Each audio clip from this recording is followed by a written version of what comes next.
Éric Genot est aujourd'hui en dédicace de son dernier ouvrage. Plus habitué aux salles de rédaction de l'Aide Nouvelle, ce journaliste a découvert il y a quelques années un secret de famille qui est devenu le sujet principal de son dernier livre. Eh ben en fait, cette histoire, elle est partie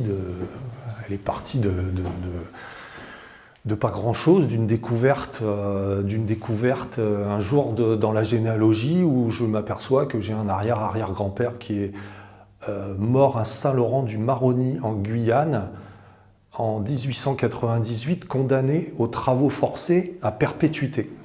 Et je cherchais un héros de la guerre 14, on était en 2014, c'était le centenaire, et j'ai trouvé un anti-héros. Et à ce moment-là, il y a un grand vide qui s'ouvre devant moi, en fait.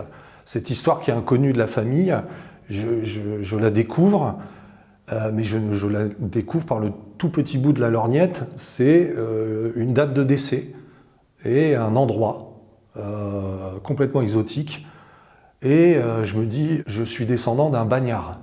Et donc là, j'ai commencé à tirer sur la ficelle.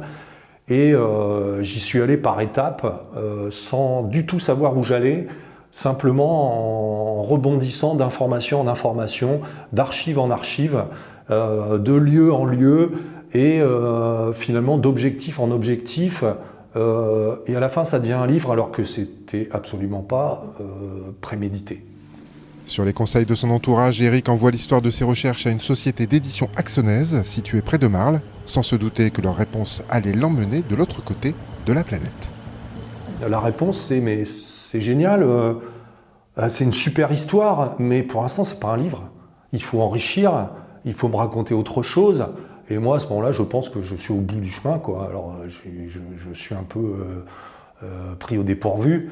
Et puis, malgré tout, ça m'a encouragé à aller beaucoup plus loin, à aller explorer encore plus d'archives, à me retrouver aux archives d'Outre-mer à Aix-en-Provence. Et puis, finalement, d'aller en Guyane. Pareil, c'était absolument pas prévu. Je pensais jamais aller là-bas.